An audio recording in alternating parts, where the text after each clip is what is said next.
You need a 17-foot whip. Why? You just need a 17-foot whip. That's all I need to know.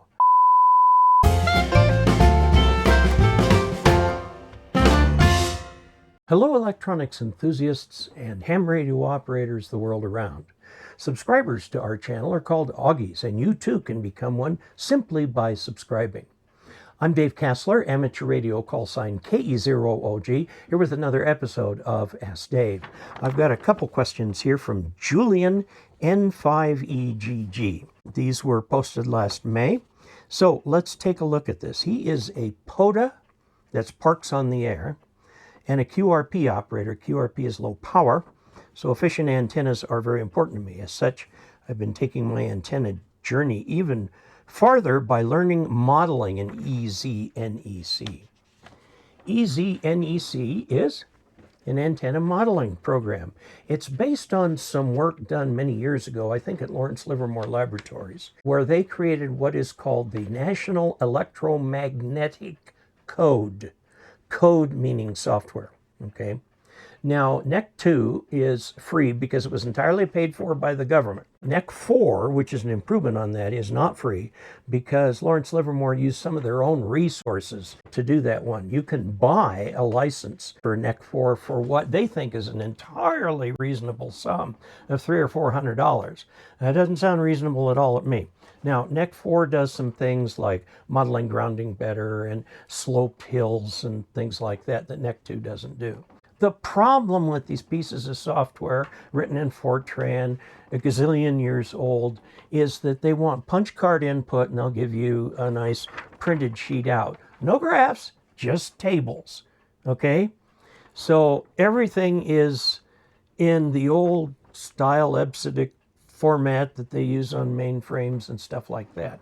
So what a number of people have done is they've created wrappers for this code where you can put into a little table about your antenna, and then you can push a button and visualize the antenna to make sure you've done it right. And then you push another button, it will give you the SWR in graph form, okay? And you can do all kinds of things with this. Modeling antennas, it tells you in the output what the gain of the antenna, or loss as the case may be, okay? Now, he is using EZNEC. EZNEC version 7 is available online for free, okay? It's got a fairly steep learning curve. The ARRL at one point published a book about how to model with it. They took that book out of circulation when Llewellyn retired. He couldn't stay away from it, so he did one final upgrade and he's giving it away for free. It used to cost money. Now, there is a European equivalent called 4, the number 4, NEC number 2. 4 NEC number 2, okay? Which does similar things with different kinds of graphics, color, all of this kind of fun stuff like that. And a lot of people use that. Each one of these so-called wrappers has a fairly large learning curve. Fortunately, I know EZNEC comes with a bunch of examples, One I use is backyard dipole, simple dipole. And I start with that, and I can raise an end, lower an end, bend it, do something like that to modify the dipole to see what I can learn. What I have learned from that, by the way, is you don't need to run dipole straight. You can bend it around a corner if you need to, whatever. Or you can take it out and droop the ends down. In fact, we ran a test on that with the 40-meter homemade dipole that we've got out here. And the antenna worked great, even with the ends drooping down. It was an inverted V, so it looked like a little outline of a house. Lots of things you can do. We modeled it, and then we went out and tested it. So he started as a practice example by modeling a simple 17-foot vertical with 1 to 4 counterpoises. Okay, let's describe some terms here. Why 17 feet? Let's take a look. Here's your 20-meter antenna. This is for 20 meters, okay, center fed. It doesn't matter where it's fed, but we'll center feed it.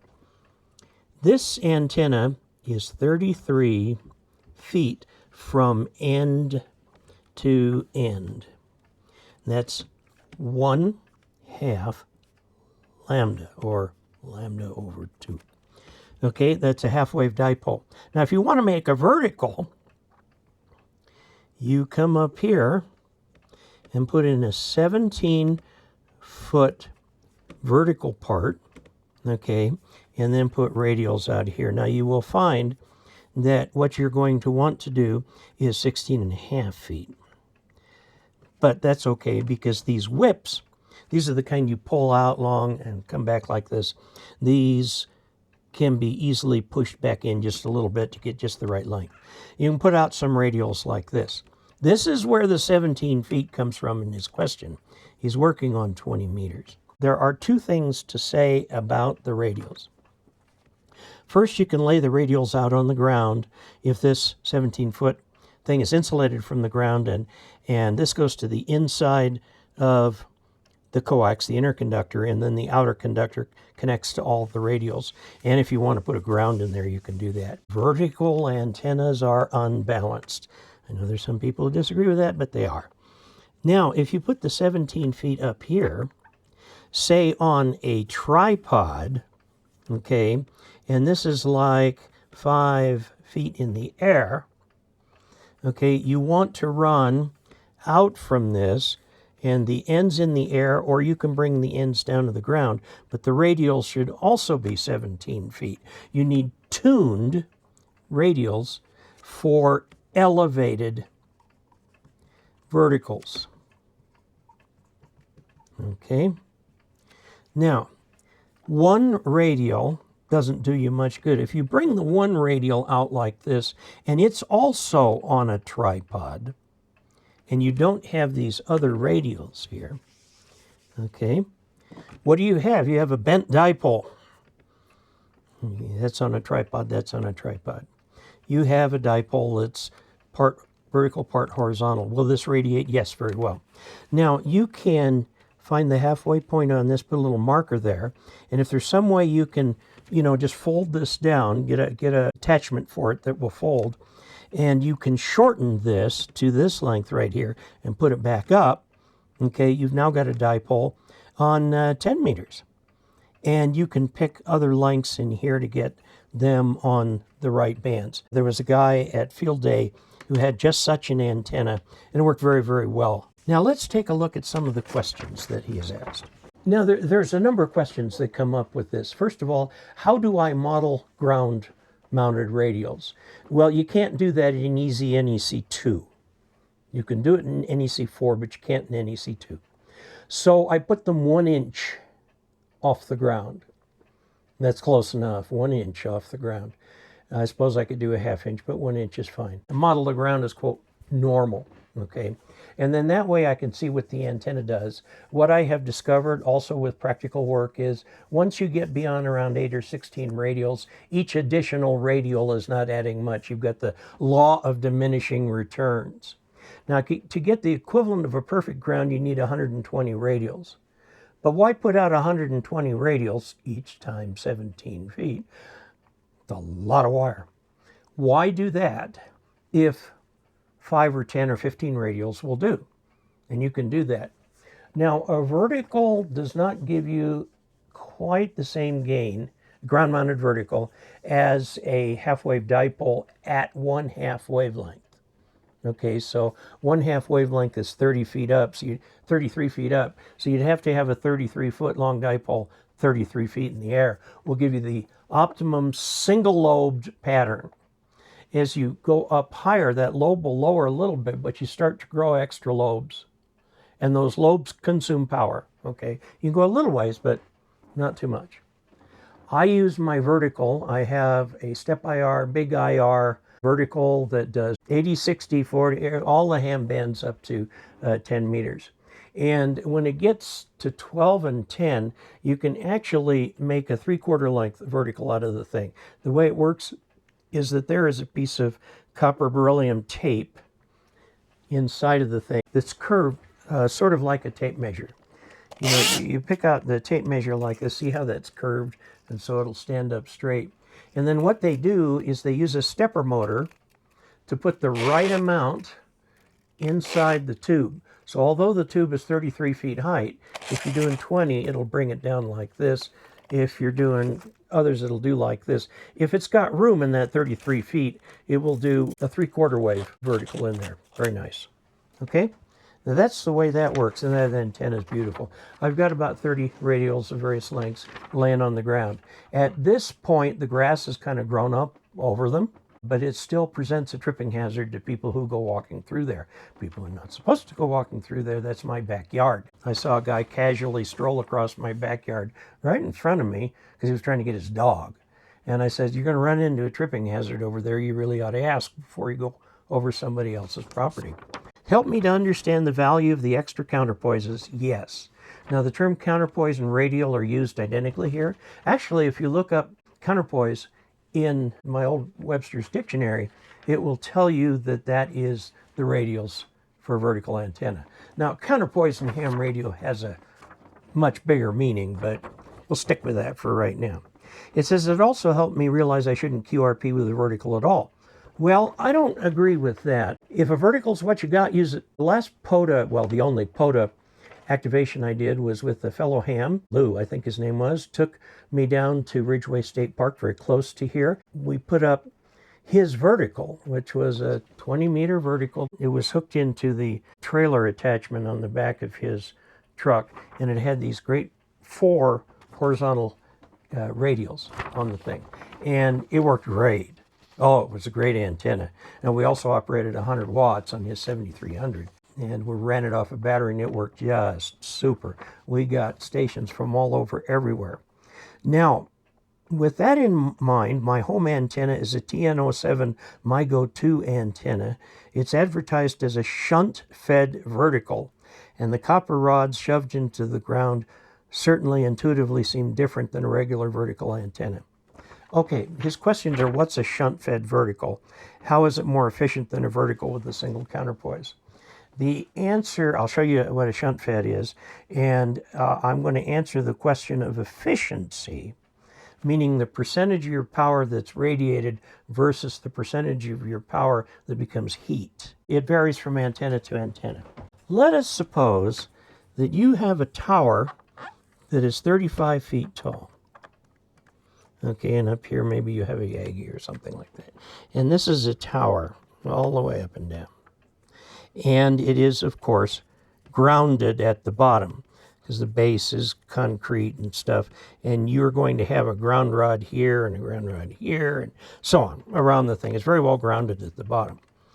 This is something that can radiate. The problem is this.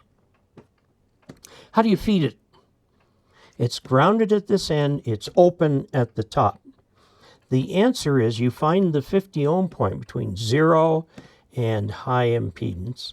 Okay, there's a point on here going up the tower where it's going to be 50 ohms. Okay, 50 ohm here, right there. You find that spot and you feed it. Okay, and this is called a shunt feed, and it works. And some people turn their antennas, you know, depending on whether you've got an antenna tuner here or not, it can be a good spot to feed it. So you've got this piece of copper tubing coming up here. You've got a PL259 or something here. So you're shunt feeding this antenna. By the way, this is the near equivalent of a gamma match, okay, except you don't have the capacitor and stuff in here. So you get it to the point where it's 50 ohms across here. Put your coax in there, and you're feeding this whole thing. By the way, this is how a J-pole is fed too. Goes back to the Zeppelin. This is how the Zeppelin airships would drop an antenna. And the first quarter wavelength of it was a transmission line that was shorted at this end, open at this end, and they found the 50 ohm point to feed it right there. And then this section right here was 1/2 wave at the frequency they wanted. And so this was a J-pole upside down. Okay, that's where they come from.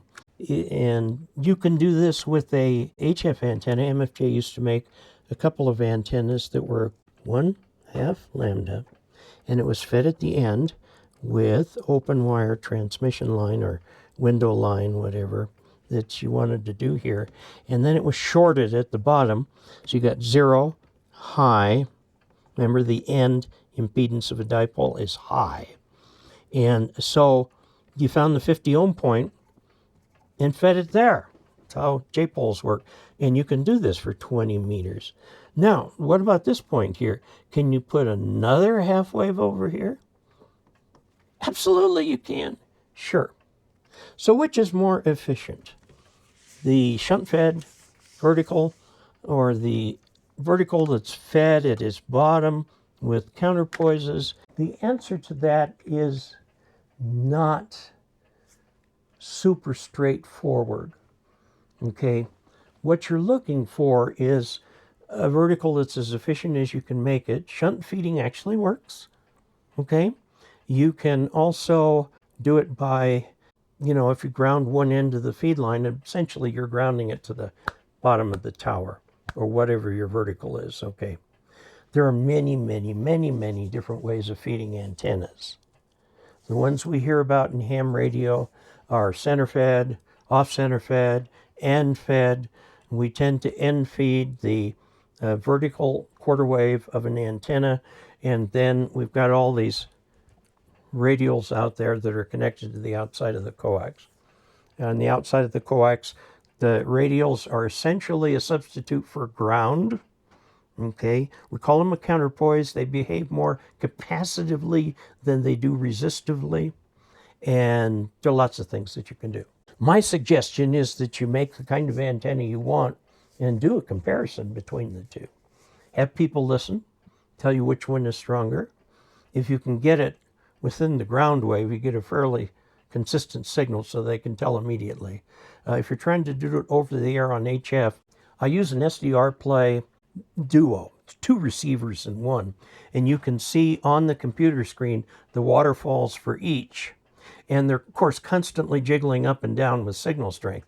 But if I take a snapshot of that, I can actually compare the two in real time. I mean, these snapshots are taken at exactly the same time, and I can see the difference in the antennas. And that's how I test antennas these days. So what I would do in this case is put up a vertical of one kind and feed it with extremely low power, listen to it on another antenna, listen to it on my receive-only antenna, or something like that, then put up the other kind of antenna and then make those same measurements to see which actually is more efficient in getting the radiation out there. So the efficiency of a dipole depends on its height above ground. If you go higher than a half wavelength, it starts to develop a second lobe on either side, to the point where you're at one wavelength, you have 2 equal strength lobes where half the power goes into each one. Now, some people do that because sometimes they get very high incoming angles, like for NVIS or something like that. Although normally an NVIS antenna is put close to the ground so that it transmits pretty much straight up.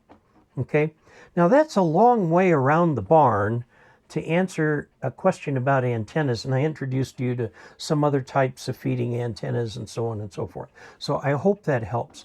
Can you use verticals for POTA? Absolutely. In fact, they're a lot easier than stringing a dipole. If you're going to string a dipole, string an end-fed so you can have the feed point pretty close to your radio and then the other out attached to something high. I don't know what it would be. All people who run parks take a very dim view of you pounding anything into the ground, including a short stake, because you can go right through sprinkler plumbing, and they don't like you attaching anything to trees.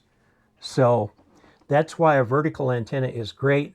You can put a couple bricks around it, have the thing go straight up, throw your radials out on the ground, and you're in good shape. In that case, use insulated radials. Common house wiring, THHN, make for great insulated radials. I like to use number 12 or number 10 just because it is more solid, it's easier to deal with, and you can roll it up without it becoming a tangled mess like fish line. Although we have had to undo some tangled radials from time to time. So there you have it. I do want to mention just one more thing. If you support this channel financially by going to patreon.com/KE0OG, make sure that when you sign up, you put your call sign in there so I know what your address is. And when you sign up, whether it's the $2 level, the $5, the 10, or the 20, we will send you for your first month a real, genuine $2 bill. These are legal tender. The currency denominations in the United States are 1, 2, 5, 10, 20, 50, and $100 bills. Okay, you don't see many $50 bills, but they're around. Okay, they actually circulate. The $2 bills you hardly ever see. These are kind of fun because they are legal tender. Give this to a young clerk at a store and they'll look at that and say, that can't be real. Well, it is. Sorry, us old guys know it. There you go. Until we next meet, 73.